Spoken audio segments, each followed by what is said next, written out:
Hey guys, freaking here. I messed that up already. Yes. Hey guys, welcome back to Let's Play Katawa Shoujo. In the last part we did something. I don't even remember what it was, even though it was like 5 minutes ago. And I can't talk. Coffee in a can. Okay, messed that intro up completely. Let's get started. He's sharp, yes, but more than a little unsympathetic. Logical, but lacking in tact. His attitude reminds me of Shizune, in a way, as do his looks. May I ask why you're staring at me? I'm not that usual. Surely I'm not that unusual a specimen. Does he not know how unusual he looks? I could overlook the spats and clothing as just being coincidental, but the rip in his hair is really too much.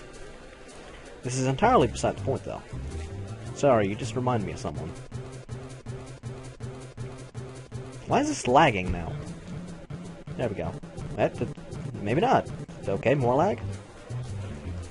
Neat. Akira gives him a sharp jab with her elbow. Told you you're not that much different from her. He coughs into his hand to try and maintain an upright and serious demeanor. I see you've met my sister then. Perhaps my full name might help you. I'm Hideki Hakamichi. You're probably thinking of my sister, Shizune Hakamichi. Oh, so he's Shizune's brother. Wait a minute. If Hideki is the son of Akira's uncle, and Shizune is the sister, then that means Shizune and Lilly and Shizune are fathers and brothers. Therefore, Lilly and Shizune are first cousins? Lilly groans in an uncharacteristically unrestrained manner. The reaction earns an amused smirk from her sister. The enmity between the deck. Okay. Points if you get that reference. The enmity between the two just took on another meaning. I thought it simply a matter of difficulty of communication between the two, but a family feud makes things much more complicated. This part is destined for greatness. You can choose your friends, but you can't choose your family. She gives a half-hearted shrug. She mustn't give as much weight to the two's conflict as I do. Well, that's how it is. What are you two up to anyway on this fine day? We're shopping for Hanako's birthday present. The day will be coming up soon, so this is the last chance we'll have before school starts again for the week. Akira makes a strange face, as if Lilly just said the sky wasn't blue and the clouds not white. Isn't her birthday on the 10th next month? Yes. Why? Is something wrong?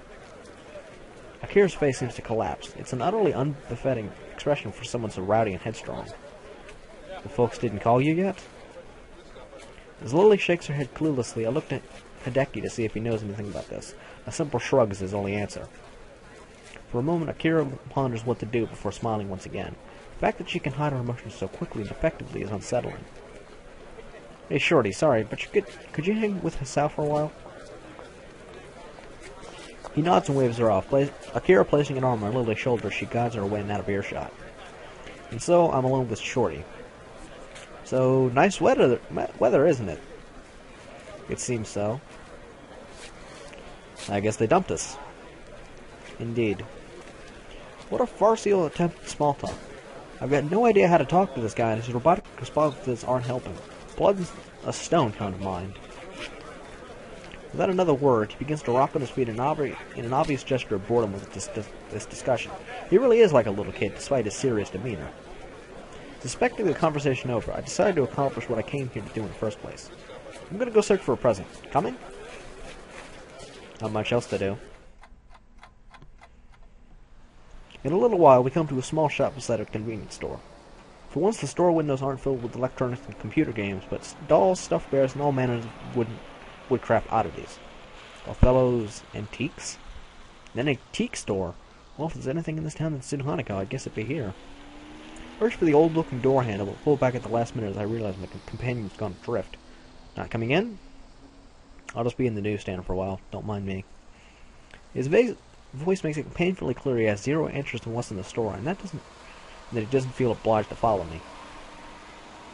As he wanders off without another word, I push the thick wooden door and enter the store, the bell above me ringing out. The musty smell of old books and wooden shelves is distinctly anachronistic. I look to the counter beside the door. The graying man behind it sits there silently, reading a tattered book. He certainly fits the look of the place. Slowly wandering through the aisles, the person I'm reminded of as I inspect each handcrafted or important oddity in turn isn't Hanako. Crouching down, I examine the ancient oak desk inside the shop window. At least 30 dolls, all varying wildly in size and make. The only similarity between them is the long Victorian dresses they wear. I turn the price tag on one that looks to be about waist height. It's not in my price bracket. At all. I do the same to each of them, getting more and more depressed as they get smaller and smaller in size. That is, until I reach the very smallest one. It's affordable, yet of quality, and with long auburn hair and a little blue dress. I decided it's the kind of present Hanako would appreciate. Pretty looking and far from gaudy. After I carefully pick it up, I decide to keep looking around the store. I'm not sure whether it's because I like the atmosphere or out of simple curiosity.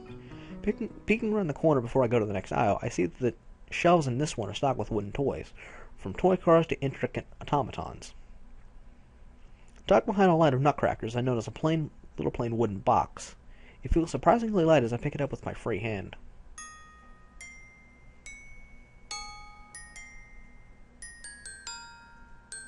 I forget what that song is from.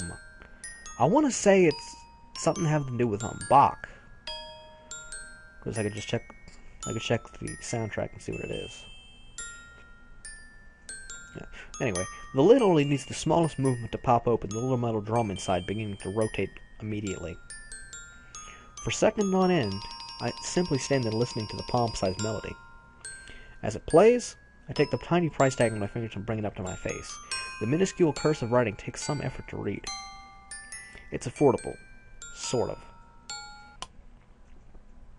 Grimacing slightly, I close the lid and make my way to the counter with the doll and music box in hand. Welcome! You will not get that reference. Well, you might. If anything, you should get that. Whatever. When I lay the two on the counter, the man behind it sits up and takes stock of them. He doesn't hide very well his surprise at someone of my age buying them. It's painful, but I hand over the money for the two and leave the store with a small opaque bag in hand. Hideki being there takes me by surprise. Oh, hi, I thought you'd be at the newsstand. Akira gave me a call. She's waiting for us at the fountain with Lilly. At least that solves the issue of trying to find them again. We head off back to the fountain. Hideki's immaculate posture and presentation, despite his appearance, makes for a strange contrast even as we walk. Lilly and Akira stand there waiting for us, their faces hard to read. Hey, you ready to go, Shorty? Hideki's mood seems to improve as he rejoins her. See you, Lilly, Hisao. Oh, wait. See you, Lilly, Hisao. Tell Hanako I said happy birthday. We will. Bye. Goodbye, Akira. And with that, the two disappear into the fracas of the afternoon city crowd. Turning to Lilly, I notice she's carrying a small bag. It's now that I realize why her disposition felt different from before. While Lily's typically the type to wear her emotions on her sleeve, her emotion and tone, her expression and tone are clouded and difficult to read. I suppose it's a little off-putting, but given the effort she's making to hide her emotions, I doubt she wants to be cornered on why she's feeling this way. Already bought Hanako a present? Yes. Have you? Yeah. Shall we head back to the bus stop then? Okay, there should be a bus back to Yamaku pretty soon. And with that, we begin to walk. It feels strange compared to before. Lily's hand on my forearm feeling unusually tense, and the whole atmosphere is extraordinarily awkward. The silence continues for a long while. I really don't like seeing her like this. Hanako's birthday is going to have to be held earlier. Is the 4th going to be alright for you? I have no other possible obligations anyway, so we'll reflexively nod. Only afterward do I remember that doing so is pointless, and quickly answer so by speech. She tries to collect herself, a task that looks almost pitiable in how plain it is to see how distant her thoughts are. Sorry, Isao. You said the bus would be coming soon, right? That's right. Now that she says that, I have an idea. Actually, do you have anything to do later today? I don't believe so. Why do you ask? This is the point where I normally take your hand and rush you somewhere, but even without that, you'll have to trust me, okay? I take her hand and gently lead her on, her distant face replaced by one of mild surprise and curiosity. As the waitress sets the cup of tea and couple of coffee that I'd ordered onto the table, I thank her before she takes her leave. Truth be told, I really lucked out in finding this cafe. I didn't really know where I was going, rather I was just looking any cafe that looked relatively nice. Having managed to recover a little, Lilly tentatively sips at her tea as I take a long gulp of the coffee in front of me. As I hoped, her face lights up as soon as she realizes what flavor it is. Ah, this is wonderful. Miss Sal, how did you know that this was... I'd asked for French vanilla black tea, hedging my best that it would be her favorite flavor, or at least one she liked. While I don't really know much about the tea, it sounded like one she might appreciate. On the basis of her like vanilla ice cream. A tea connoisseur, I definitely am not. That worked. The words there just switched around and all that. Why did I even say that? It was a lucky guess. You really like tea, don't you? She puts her teacup down and gives a tiny nod. That familiar small smile thankfully perched on her face once again. Drinking tea is calming, I think. With the amount you drink, you're sure not addicted to it? Caffeine addiction is pretty common nowadays. Did I ever say I wasn't? She lets out a giggle as my head drops. We all have our vices, I suppose, and there are worse things to be addicted to. French vanilla black tea, huh? I'll have to remember that. For about a while, we both silently drank. It's comforting to have someone like her nearby in such new surroundings, even if it's just the two of us sitting in silence. I begin to wonder if this feeling is the same for her, until she sets down her cup. Miss Sal, do you mind if I ask you a slightly odd question? That depends on the question, I guess. I was wondering what your favorite color is. Everyone has one, after all. I almost replied before realizing why the seemingly mundane question is actually quite strange. My favorite color? But... She gives a pouting look, wanting to answer anyway. While the answer seems unavoidably wasted on her, there isn't any harm in giving it. I've always had a thing for green. I say that's my favorite. Green, is it? What things do you think of when contemplating that color? I suppose grass, fields, and trees in summer. The army as well, with camouflage. Men always seem to like the military. But that sounds like a nice color. Very nice color. She nods her head a little, as if approving of the choice, considering how foreign the concept of color is to her mind. Labeling it by association seems reasonable enough. If everyone has a favorite color, then what's yours? White. I'm told that's the color of snow and of ice cream. You know better than me if you don't like that color because of a favorite food. I guess white is nice, though. And speaking of colors, it's getting dark soon. Let me help you up. Lilly offers her hand, which I take in mine to help lever her up from her seat at the table. Its softness compared to mine takes me off guard, as I'm really not used to such casual contact. It doesn't seem to bother her at all, though. While it seems obvious why, it feels like just one more ladylike aspect to her. As her hand moves to her pocket, I quickly cut her off. Don't worry, I'll pay for this. Oh, thank you, Sal. She gives an earnest smile at the gesture, a reward much greater than that of her words. By the time we step off the bus, it's well and truly dark. We make our way up the hill in silence, both of us behaving a little awkwardly, probably because of the day's events. While I'm still concerned over Lily's withdrawn nature after meeting with her sister, the fact that I managed to cheer her up even slightly feels like a personal victory. But it feels like the air between us has changed. Maybe it's only a bit, but it's something I don't think either of us realized before. That was a date, wasn't it? It was. That doesn't elude either of us. The question's answer being so self-evident as to be rhetorical. Awkward as it may be, I don't think this feeling's bad. In fact, quite the opposite. I don't know what it is, but I can't certainly be sure, but it feels like something a little more than friendship. Understanding? Empathy?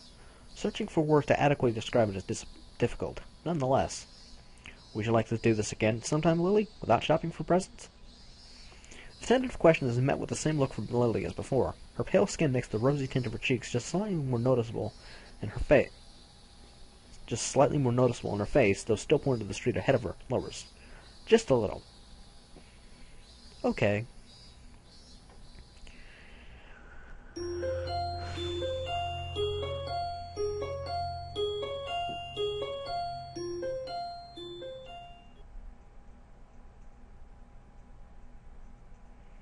I walk down the hall of the girls' dormitories, my school bag in hand.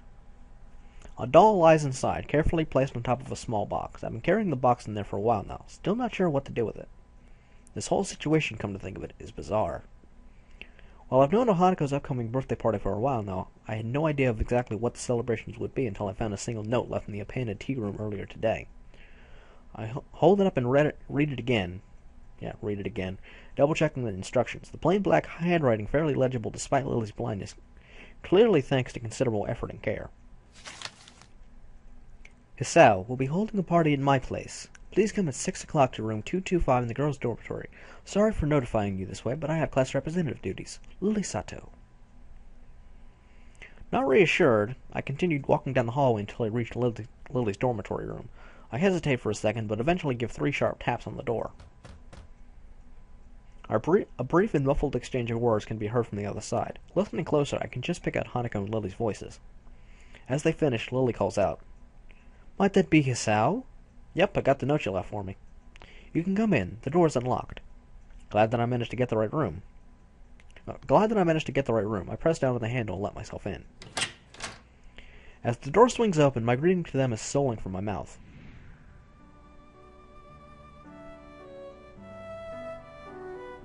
Lily sits at a low table in the center of the room in her pajamas, while on the other side sits Hanako in her nightgown. Being dressed in only my normal school clothes, I feel quite out of place. I steal a quick glance at the lovely side of the two, my eyes tearing themselves from Lily's long, thin, and pale legs, only with a measure of reluctance. Hi, I think I brought everything that was needed." She smiles and nods. I wonder if she's even aware of the pleasant sight she makes. The thin, dark blue silk of her pajamas really suits her, as accentuating both her eyes and her curves. The look of her last night, the tentative and almost shy demeanor, seems all but replaced by her coy nature. I don't know why. Whatever. It's nice to see her confidence return, though I can't help casting my mind back to how she looked back then. I look to Hanako, who nervously sits opposite her in her gown. Apparently I'm tired. It isn't a surprise that she wears something so conservative, though it definitely looks cute. "Hi, Hanako. Happy birthday." Thank you." She's unusually skittish, despite the fact that she's warmed up to me considerably over the week as we've come to know each other. This is a pretty unusual situation, I guess. Feel free to take a seat here, Sal. I'll just pour you two some tea." "Sure thing." Lily takes the steaming red pot from the side of the table and gently pours its contents into our teacups as I take a seat beside them, setting my back against the nearby wall. With my senses returned and my hormones somewhat calmer, I realize that this is the first time I've ever been in Lily's room. The first thing I notice is the ambient smell, just slightly different from that in mine. Probably faint perfume or nail polish. Could be anything with girls, really. Another is the plain nature of the room, visually. Beige walls, a smart yet unadorned cabinet, the lack of posters or wall hangings. It's distinctly utilitarian, something I should have anticipated given her blindness. The only thing that really seems out of the ordinary is several piles of books sitting on the floor, each reaching from roughly knee-height to waist-height. Some of them have printed titles, others are entirely blank except for dots of braille. The fact that the ones with printed titles are... God damn it, why do I have to be tired right now? Only halfway through this video, shit. The fact that the ones with printed titles are uniformly in English is interesting, though not completely unexpected. She did mention her parents impressing the language upon her and Akira, after all. "Your room looks nice, Lily." I hear a call of thanks from beside my shoulder. Looking back to Hanako, her gaze is fixed on her lap and her hands are nervously clutching her gown. It's not that I notice why. With these clothes on, the extent of her scarring is far more visible, reaching down her neck and out to cover her right shoulder. Considering this is a party for her, she doesn't really look like she's enjoying the experience now that I'm here. "So how old are you turning, 18? Her look of surprise, not at all helped by her total lack of skill at hiding her feelings, so that she was mentally trying to tune me out. This is really quite awkward. "Yes." "On the plus says it's only 2 more years till you can drink, so who's older, you or Lily?"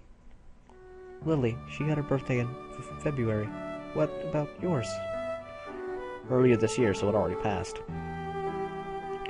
Okay, now just because you're not of legal age to drink doesn't mean you're not going to, Hanako. I mean, you do in your arc. I don't remember if you do in this one. It would make sense that you do in this one as well. I don't remember if you do or not. And I also don't think I mentioned when Lily's birthday is said to occur. Well, it's the day before mine. Anyway, unstated is that it passed while I was stuck in the hospital. That was a particularly low point of the experience. Conversation with her dries up quickly as expected. It isn't long before Lily's finished preparing our drink, setting down the 3 teacups in front of us. I pick mine up, immediately noticing a much stronger aroma than taste the tea we've been having. It tastes different than the tea we have in school. It's a different variety, rather than the kind we've been having here. You've never tasted orange Jaipur, have you? Before? Not that I can remember. I usually drink coffee after all, like when we were in town. This is nice, though. What if that coffee is canned? Well, yeah, of course it is. This is Japan. You know, it's canned coffee that you get from a vending machine. When you get you also get your curry bread that way. He's gonna be so pissed at me when he watches this. You know, whenever he does decide to watch this in, like, 2014. Yeah. I'm talking to you, Death Cloud. I'm not watching Shizune arc till, like, 20 episodes were up. Asshole. Besides that, as we settle down and sip, Hanako seems to become more relaxed, or at least a bit less tense about my presence. We all finish our cups at about the same time, with Hanako failing rather badly at hiding her anticipation with the cake that's been sitting to the side, begging to be eaten. Come to think of it, I'm feeling very eager myself. First things first, though. Lily? Yes, that was good. Each of us knowing exactly what the other means, I lean sideways and dig around in my bag for the doll I bought Hanako as Lily gets up and retrieves her gift. Hiding our gifts in our hands, we present them both on the table at the same time. Happy birthday. Happy birthday. Hanako silently sits looking at them for seconds on end, out of sheer surprise. My little wooden doll, replete with Victorian-era dress and little hat, lies next to a light brown and fluffy stuffed bear from Lily. She clutches at her gown as she moves to speak, not taking her eyes off the modest presents. Thank you, Lily and Hisao. Her voice begins to crack as Lily reaches forward, wrapping her in a soft embrace. The sight of Hanako holding Lily so tightly is heartwarming, so much that I couldn't wipe the smile off my face even if I wanted to. As Lily gently rests her face on Hanako's head, she speaks so quietly and softly that I can barely hear. Happy birthday, Hanako. Happy birthday. Hanako gives a small nod, holding on to Lily for a time before breaking off and wiping an eye. I guess that for Hanako, simply having anyone to be there and love her would be special. The fact that Lily and I can now share that role for her is something I think I'll always be grateful for. Hanako gently takes the doll and teddy bear, holding them both to her chest as she warmly smiles.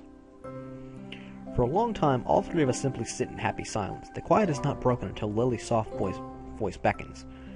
Shall we have at the cake, then? Her proposal is met with 2 looks of unhidden anticipation. No argument from me. Okay. Phew, that was good. I contentedly sit back, both Lily and Hanako looking just as satisfied with the food as I. It took some effort, but we managed to finish off the cake in one go. I don't think I could fit any more in. That's suggestive. I think the next time I'll buy a smaller cake. Hanako and I give a chuckle, but I can't help noticing that come this time of year, we'll have graduated from Yumako. That fact is somewhat depressing, since I finally feel as if my life is starting to get back into some kind of order. Idly looking around Lily's neat and orderly room, her books catch my eye once again. This may be a little impetuous, but my curiosity gets the better of me. Besides, I don't think she'll mind in any case. Hey Lily, do you mind if I take a look at one of your books? You're quite welcome to, Hisao. That said, if you can overcome 2 language barriers, I will be quite impressed. 2? Braille and... oh, right, English. She gives a nod. I knew you were studying English, but I'm still amazed that you're this proficient at it. One could say it's a perfect way to avoid people borrowing my collection. She says it in jest, but I'm a little disappointed. Having all these books around with no way of reading them feels like one big tease. Hanako giggles quietly as I reach over the closest pile, plucking the topmost book with a cursory glance. Death on the Nile, in large letters on the cover, is the only printed text to be seen. I sit down for a while with the book open in my lap as Lily and Hanako talk. Try as I might to feel out the dots of braille printed on each page, they seem to blend into one another and become indistinct. I thought this would be a lot easier than it actually is. With some practice, though, I could see someone with a better sense of touch than mine managing to read at a pretty fast speed. Noticing a silence that had probably begun earlier, I look up from the dotted pages to see Lilly smiling as Hanako sips another cup of tea. Something wrong? Quite the opposite. Your curiosity is quite endearing. I'm inordinately pleased by the praise, though I can feel my cheeks heating up a little. Thanks, but I don't know how else I could act. To be honest, I wasn't altogether sure of how you saw us since you're a new transfer student from another school. If you'd pitied us, I would have been quite offended. There's a certain edge to Lily's voice, the one that I might possibly place as pride. Glancing over to Hanako, she seems even more subdued than usual, looking toward Lilly rather than me. I wouldn't worry about that. Considering the position I found myself in, I'm perhaps the last person that should be dispensing pity on others. My parents' first reaction with me after my heart attack, I wouldn't want anyone to see that kind of face. I catch myself from going any further, but not soon enough. Both of the girls seem to be put off, Lilly especially. I'm sorry, I shouldn't have gone that far. An awkward silence reigns for a few beats, thankfully ended as Lily's head perks up in a gesture I've come to easily recognize. Hear something? The door. Everyone looks toward it, trusting in Lily's senses. True enough, the door handle shudders and turns, a flash of yellow and black slipping through.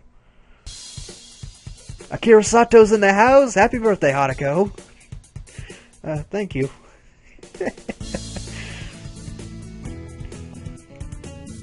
Akira takes a seat at the table and she plops her tall bag beside her. She has her trademark boisterous air about her, making no small deal for her entrance. Hanako clutches her gown to steady herself, but she doesn't appear too shaken after she settles down. I guess she must have met Akira before, not a huge surprise given how close Akira and Lilly are. Akira doesn't seem to be the least put off by Hanako's scarring, despite its prominence. She also doesn't pull any punches in how she acts, despite Hanako's shy nature. I thought you just said you'd have to work, Akira. Did you manage to get off for a while? Kinda. I feel bad about ditching the guys doing overtime, so I gotta get back soon. But I felt bad about not coming to your cute little Hanako's birthday, too, so now I'm here. Pretty sure I read that right. Probably didn't. She grins widely at Hanako, who flowers into a full blush as she pins her eyes downward toward her lap. Her mouth seems to widen and retract over and over, as if she was trying to suppress a smile out of embarrassment. I need to put my hat down before I start making too much goddamn noise. It's a little strange how her reaction seems to be more immediate and forceful than when she's embarrassed by the way she looks. All she managed to give in return is a tiny nod, failing to hide her appreciation to any great extent. Not that many people give her positive attention, I suppose. It makes me respect how well Akira can handle her, making her so happy compared to what little I could do. Now then, before I go... She reaches into the bag beside her and grandly displays its contents. Here we go. Out come 2 large glass bottles, both with long French names on the labels. Hanako's expression is an odd mix of surprise and curiosity, and I suspect mine's no different. Lilly, not seeing the proceedings, is oblivious to what's going on. Akira, this isn't... What is it? Wine. 1 red, 1 white. Akira, that's... Relax. It's not like Shizune's here to scold you. Lilly has a point. That's not exactly allowed on campus. Or anywhere, really. We're still short of the legal drinking age, remember? Rich words for someone practically drooling as they examine a bottle. She's got me there. I'm genuinely interested in trying some, even just a little. While Hanako may not be handling one herself, her look does tell me she's far from opposed to the notion as well. Lilly rubs her forehead, giving up the fight that she knows Akira would win due to simply not caring enough about those funny rules and regulations. Just don't breathe a word of this to anyone in the school, please. I beg of you. I'm not stupid, don't worry. That said, I gotta get back to work pretty soon. So soon, but you only just arrived. Sorry, Lilly. Good to see you two again, though. You too, Sal. See you later, then. Goodbye, Akira. She levers herself up at the grunt and waltzes out of the room, leaving us alone with the 2 items on the table. Why does she waltz out of the room? Why can't she just walk? Interesting. Lilly gives a nervous giggle at her sister's antics as Hanako takes a wine bottle. So, what do you think, Lilly? She rests her elbow on the table and pinches the bridge of her nose, thinking things through. She really doesn't seem to be able to keep up with her sister. Well, it's already here. We may as well have some. No sooner does she say it than I take a quick glance around the room for glasses. A small grunt above me reminds me that Lilly retired to the rest on her bed for a bit a few minutes ago. Almost completely drained of energy, I managed to stand up and drag myself to the side of the bed, sitting down and leaning my back against it. Good God. Lily's groan sounds lifeless. Too much to drink? My head hurts. Yeah, too much to drink. I rest my head back and oddly stare at the ceiling. What an unmitigated disaster. Like proper idiots, we drank the night away with one glass after another. Hanako simply fell to the side asleep, and it's a miracle I don't feel as ill as Lilly. Hey, Hisao, I'm sorry about the day. I didn't think this would happen. It's fine, Lilly. To tell you the truth, I had a lot of fun today. Really? I think Hanako did too. No, she certainly did. There's a short silence before another groan resounds from the supine Lilly. You okay? As you said, I just drank too much. What's the time? The time? It's... I quickly look at my wristwatch. Numerals barely legible in the gloom. About midnight. Curfew's in effect then. Yeah, I guess as much. We'll have to sleep here for tonight. As soon as I say it, I hear the sheets moving as Lilly starts to sit up. Hanako. Ah, no, go back to sleep. Don't try to get up. Sal, I have to. You're in worse shape than me by any stretch. Get some rest. But what about... I'll grab some spare blankets and put them over her. Don't worry. As I give a deep yawn and stand to retrieve them, I hear her lie back down with a soft thud. Thank you, Sal. No problem. It's the least I can do. You look outright wasted. I'm not wasted. Just a little bit tired. She starts pouting, a slight slur beginning to distort her words as the alcohol takes hold of her again. I grab a couple of blankets rolled up at the end of her bed. Quietly walking over to Hanako, I carefully lay the blankets over her peacefully sleeping figure, making sure not to wake her up. The thick smell of alcohol coming off her breath makes me doubt she'd wake up no matter what I did, though. I stand to take one last measure of the room. 2 girls, both very drunk, and 1 guy sleeping overnight with them in the female dorm. What a scandal that'd be if it broke out. As I move to sit back down at the side of the bed, I steal one last glance at Lilly. Her sprawling, disheveled figure lies resting peacefully, slightly turned to the side. I crouch down to get a better look. Her white skin blends in with the white pillow of the bed, a look of slumber-born peacefulness on her face. Usually she seems so confident and forward, always there and caring for Hanako. Now, though, she seems painfully delicate. I think back to Hanako's presence. I thought it'd be a nice occasion for her, but I hardly expected it to be so moving. One birthday after another, year after year. Just she and Lilly, all alone. Guess it wasn't just the present she liked. Resigning myself to an uncomfortable sleep, I sit down at the side of the bed once again and rest my tired arms beside me. Hey, Hisao. Lilly's voice is so quiet I can barely hear it. She must be on the verge of sleep. Yeah? Thank you. Thank you. For what? For being here. That's okay. As I hear a deep breath, it's obvious Lily's gone to sleep. After closing my eyes, it doesn't take long for slumber to take me as well. And what better spot to end the part off? Hisao. Hisao, are you... I don't know who's talking. I literally don't. The soft, barely audible voice lingering in my ears slowly wakes me. Wish I could be awoken like this more often. With a mumble, I slowly open my... Oh! Whoa! Taken by surprise at the face hovering curiously mere millimeters from mine, I make our heads collide with a harsh thud. The impact of our foreheads causes both of us to fall backward and yelp in pain, Lily sounding more like a squeak toy than a person. Ow, ow, ow! I slowly rub my forehead with one hand, supporting myself with the other. Lily lies a few feet ahead, doing just the same, her face obviously pained. Sorry, your face was kind of close and I acted on it. Reflex. You okay? My head. It seems she's not actually okay. Come to think of it, I doubt the impact alone is what's causing her head so much pain. Hangover? You drank a fair bit last night. She silently silently nods in confirmation as I lever myself up. I offered a hand to her and help her back onto her feet. Glancing behind her, I find that Hanako's still fast asleep. It's not fair. I only drink as much as you did. That's very different from what I remember. And anyway, girls have a lower tolerance than men. That doesn't help. Fine, I'll get you a glass of water. Just be careful not to trip over Hanako.